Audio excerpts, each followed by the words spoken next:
আসসালামু আলাইকুম, আশা করি আপনারা সবাই ভালো আছেন। আজকে আমি একটা সাঁওতালি পাতা খেলার মন্ত্র দেব। পাতা খেলার বীজ দেওয়া মন্ত্র। এটা যারা পাতা খেলেন তাদের জন্য করে পাতা খেলার মন্ত্রটা দিতেছি। পাতা খেলার মন্ত্রটা অনেক বড় হবে। সাঁওতালি পর্বতের সাঁওতালি মন্ত্র পাতা খেলা, এই মন্ত্রটা দিব। আর আমার কাছে অনেকেই এই হারুত মারুতের যে কিবাটা লিখছি, এটার হচ্ছে আপনারা অনেকেই হচ্ছে আমার কাছে দাম জিজ্ঞাসা করতেছেন, আবার পিডিএফ ফাইল চাইতেছেন। তো আমি ইউটিউবে বারবার বলছি এটার দাম 10,000 টাকা। হ্যাঁ, ফটোকপি পাবেন। এটাকে আমি সুন্দর করে ফটোকপি করে বাইর করে দিয়ে দিব। আমার কাছে অলরেডি অর্ডার হয়ে গেছে। তো আমি যারা অর্ডার করছে তাদেরকে আমি ঈদের পর ছাড়বো। ঈদের আগে আমি দিতে পারবো না, ঈদের পরে। আর যারা অনেকে হচ্ছে আবার এই হারুত মারুতও চাইতেছে, আবার ওটার সাথে হারও চাইতেছে, চান্ডালের হার। তো যারা এটা নেবেন, ফটোকপি এটা নেবেন, 10,000 টাকা দাম পড়বে। আর যদি এটার সাথে যদি আপনারা একসাথে নিতে চান চান্ডালের হার, এটা দেখেন, এটা কিন্তু রং করা নাই, মানে এটার ভিতরে সিঁদুর দেওয়া নাই। অনেকেই পরে বলে কি যে সিঁদুর দেওয়া থাকলে নাকি বলে ওনারা বলে যে কাঠ দিছে, কাঠ দিয়ে সুন্দর করে বানাইয়া দিছে, এরকম অনেক কথা বলে। এই দেখেন, হ্যাঁ, ওনারা এটা কাঠ মনে করে। আসলে ভাই কাঠ না, দেখেন এটা হচ্ছে এই যে অরিজিনালি হার। এই যে অরিজিনালি হার, এটা কিন্তু হার, দেখছেন, ভাঙবে না এগুলা। এটা যারা বলতেছে তাদের জন্য আর কি ক্লিয়ার করে দিলাম। যারা নেবেন, যারা হারুত মারুতের এইটা আর হচ্ছে হার নিতে চান তাদের জন্য করে একটু ডিসকাউন্ট করব। আপনারা আমাকে ফোন দেন। এই দুইটা যদি একত্রিত নিতে চান তাহলে একটু কম সম করে আমি নিতে পারবো। আর যদি আপনারা বলেন যে শুধু হারুত মারুতটা নেবেন, সেক্ষেত্রে আপনারা ফোন দেন। যদি ভালো লাগে তাহলে কম সম করবো, আর না হলে ভাই করবো না। এটা কম সময় হিসাবে দেওয়াটা ঠিক না, কারণ এটার ভিতরে যে জিনিসগুলো আছে এগুলো কোনো কিতাবাদির ভিতরে পাবেন না। এগুলো খুবই ডিয়ারিং বিদ্যাগুলো এখানে দেওয়া আছে। পৃষ্ঠার আছে মোট 125টার মতন হবে, 125টার মতন হবে। আপনাদেরকে একটু ভিতরে দেখাই, তারপর আপনারা দেখেন। এগুলো বিদ্যা আপনারা ইউটিউবে পাবেন না, এগুলো সব শয়তানি বিদ্যা। এই যে হারুত মারুত শয়তান চালান। পুরা লেখার কোনো সমস্যা নেই, লেখা পুরা ক্লিয়ার আছে। আর যারা বুঝতে পারবেন না তারা আমাকে এই হোয়াটসঅ্যাপে পরে মেসেজ করবেন, ইনশাল্লাহ আমি সব কিছু বুঝাই দেবো। কারণ আমার কাছ থেকে নিলে এই সুবিধাগুলো পাবেন। কোনো কিছু বুঝতেছেন না, আপনারা আমার কাছে বুঝাই নিতে পারবেন। কোনো কিছু জানার ইচ্ছা আছে আমার কাছে প্রশ্ন করবেন, আমি যদি জানি তো অবশ্যই আপনাদেরকে জানাই দিতে পারবো। এগুলা যে নকশাগুলো আছে এগুলো মনে হচ্ছে সাধারণ নকশা মনে করবেন না, এগুলো ডিয়ারিং নকশা। কাজ হতেই হবে, কাজ না হলে তো এখনকার কবিরাজ যারা, তারা তো শুধু কিতাবাদি পড়ে কবিরাজ হয়ে গেছে। আসলে গুরুর ভজন করে নাই, গুরুকে চিনে না, জানে না, বুঝে না। হ্যাঁ, তাদের জন্য করে এগুলা না ভাই, এগুলা হচ্ছে সব যারা গুরু ভজন জানে তাদের জন্য। কেননা বিদ্যা থাকলে, একটা কথায় বলে না, গুরু বিনে বিদ্যা অচল। আসলে ভাই গুরু যদি না থাকে তাহলে আপনার এগুলা বিদ্যা দিয়ে আপনি জীবনে কাজ করতে পারবেন না। তো যাই হোক, এই ছিল আজকের ভিডিওটা। আমি মন্ত্রটা দিতেছি, যদি কারো লাগে অবশ্যই আমার সাথে যোগাযোগ করবেন, আমি এটা দিতে পারবো। আর যারা পিডিএফ এর কথা বলতেছেন, ভাই পিডিএফ দিলে তো তাহলে তো আর কোনো কিছু হলো না ভাই। আপনি পিডিএফ নিতে পারেন, কিন্তু পিডিএফ এর দাম পড়বে 3,000 টাকা। এটার পিডিএফ এর দাম পড়বে 3,000 টাকা। যদি আপনার মনে চায় তাহলে নেবেন। আর হ্যাঁ, আরেকটা কথা বলে রাখি যে পিডিএফ যদি নেন তাহলে আমাকে কিন্তু পরবর্তীতে কোনো প্রশ্ন করতে পারবেন না। আপনি আপনার মন মোতাবেক কাজ করবেন। যারা পিডিএফ নেবে তাদের জন্য আমার কোনো কিছু নেই, পরামর্শ দিতে পারবো না। আর এগুলো পিডিএফ নিয়ে কোনোদিন কাজও করতে পারবেন না। এগুলো অরিজিনালি আপনাকে নিতে হবে। নেওয়ার পরে যদি না বুঝেন সেটা বুঝাই নিতে হবে। এটার ভিতরে একটা সাধনা আছে যেটা আপনাকে করে নিতে হবে, 7 দিনের সাধনা। ওইটা করে নেওয়ার পরে আপনি এই বিদ্যা দিয়ে এইগুলো নকশা দিয়ে খেলা খেলবেন। ইনশাল্লাহ আপনার প্রত্যেকটা কাজও হবে। এবং যারা আমার শিষ্য শাবকেরা আছে তারা যদি এই কিতাবটা নেয় তাহলে তাদেরকে এই সাধনের পাশাপাশি আরেকটা টুকরি সাধন আছে যেটা আমাকে করে দিতে হবে।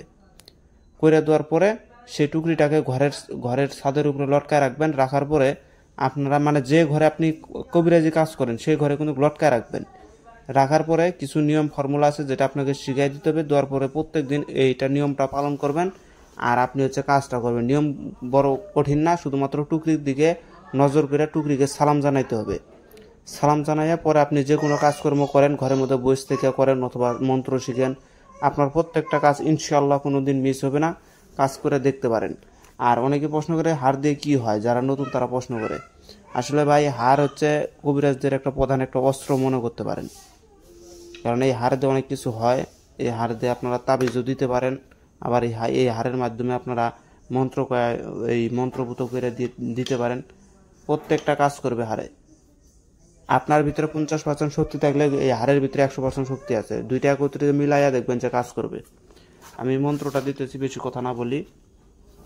আর আমি এই যে এই বইটা যে বানাইছি, অনেকে বলতে পারেন দেখেন ভাই আমি কিন্তু ওস্তাদের কাছ থেকেই এগুলা এগুলা শিখছি। দেখেন আমি যখনই ওস্তাদের কাছে, ওস্তাদ আমাকে পরামর্শ দিয়ে দেয়। দেখেন আরেকদিনকে গেছিলাম, এই যে এটা লিখে নিয়ে আসছে এখানে ছেলের নাম, এগুলো হচ্ছে আমি লিখে নিয়েছি। লিখে নিয়ে আর ওই রাতের বেলায় আমি আবার কাজ করছিলাম। আমার ওস্তাদ দেখাই দিচ্ছে পদ্ধতিটা, আমি সেই মোতাবেক কাজ করছি। আমি কিন্তু আমার ওস্তাদের বিরুদ্ধে আমি কোনো কাজ টাজ করি না, ওস্তাদের কথা মতনই কাজ করি। আপনারা যারা আছেন ওস্তাদকে যদি ওস্তাদ ধরে থাকেন বা গুরু ধরে থাকেন, তাহলে তার কথা মোতাবেক চলবেন, মানবেন, ইনশাল্লাহ আপনি কোথাও ঠেকবেন না। আর ওই কিতাবাদি বই তো আছে ভাই, বই দিয়ে একমাত্র জ্ঞান অর্জন হয়, বই দিয়ে আবার বইয়ের ভিতরে কাজও আছে। বইয়ের ভিতরে যে কাজ নাই সেটা ভুল হবে, কেন বই থেকেই মানুষ কবিরাজি শিখে, বই থেকেই বিদ্যা অর্জন করে। কেউ কেউ হচ্ছে ওগুলা বিদ্যাকে কন্ট্রোল করে নিছে, অর্থাৎ সাধনা করে নিছে। কেউ কেউ শুধুমাত্র মৌখিক মুখস্থ করে নিছে, কিন্তু কাজ আর হয় না। বইয়ের ভিতরে কাজ আছে, কিন্তু আপনাকে মন্ত্র এগুলা চিনতে হবে, মন্ত্র নকশা চিনতে হবে। যদি চিনতে না পারেন তাহলে আপনি ওগুলা দিয়ে কাজও করতে পারবেন না, অযথা। তাই ওগুলাকে বইকে বুঝতে গেলে, যেমন কোরআন শরীফটাকে বুঝতে গেলে একজন আধ্যাত্মিক লাইনের একজন গুরুর সঙ্গ নিতে হবে, নাইতে আপনি কোরআন শরীফ বুঝবেন না, শুধু পড়েই যাবেন, বুঝলেন না আর কি হইল। ঠিক তেমনি কবিরাজি কিতাব যদি আপনারা পড়তে চান বা নিতে চান, যদি আপনার ওইটাকে কন্ট্রোল করতে চান, আয়ত্ত নিতে চান, তাহলে আপনাকে গুরুর প্রয়োজন আছে। গুরু ছাড়া এগুলো কেউ বুঝিয়ে দিবে না, ভাগযোগ কেউ দেখায় দিবে না। তো যাই হোক, আমি মন্ত্রটা বলতেছি, আপনারা মন্ত্রটা একটু শুনবেন। উট কালি ঝাড়েবান্ধ চুল, আকাশে ফুটিল কমলার ফুল, সেই ফুল আনিতে গেল কালির দহের কুল। মন কেন হর দাদা পবন কেন হর, সাঁওতালি পর্বতে গুরু তাহা স্মরণ কর। গুরুল ডাকিতে থাক, তাহার মধ্যে গুরুলের ঠোঁটের হার খসিয়া পড়িল। আকাশের মধ্যে গেল গুরু আকাশেরই তারা, পাতালের মধ্যে গেল গুরু পাতালেরই বালা। বৃক্ষের মধ্যে গেল গুরু বৃক্ষেরই যত পাতা, উড়িয়া যায় পাখিগুলা গুনি দেখে পাখা। গুনিয়া পড়িয়া গুরুল খাটিত দিল রাস, কৃষ্ণের নাখের খড়ি খানা পাইল সাক্ষাৎ। কৃষ্ণ যাইয়া কালির দহে ঝাঁপো মারিল, কালির দহের কালনাক ভাসিয়া উঠিল। যায়া বিষমণি কৃষ্ণের পায়ে 2-3 ঠোকরও মারিল, 2.5 তোলা 20 পাতার হস্তে গেল। নাচিয়া খেলিয়া যদি পাতা মোর কাছে না আসিস, দোহাই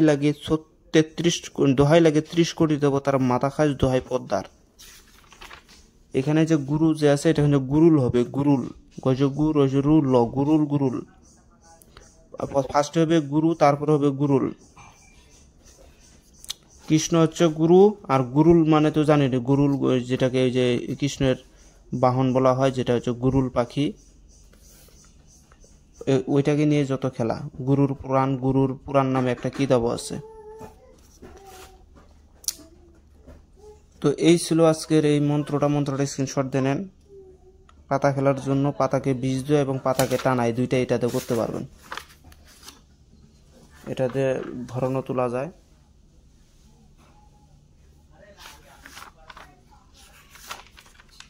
এগুলো এগুলো হচ্ছে এই যে এই মন্ত্রটা আপনারা মনে করেন যেগুলো গুরুর কাছ থেকে পাওয়া, এগুলা গুরুর কাছ থেকেও পাওয়া যায়, আবার এগুলো কিন্তু কিতাবের মন্ত্র ভাই, এগুলো কিন্তু কিতাবের মন্ত্র। কিন্তু আপনারা যদি গুরুর কাছ থেকে নিতে পারতেন তাহলে আপনাদের কাছে আরো ভালো হতো।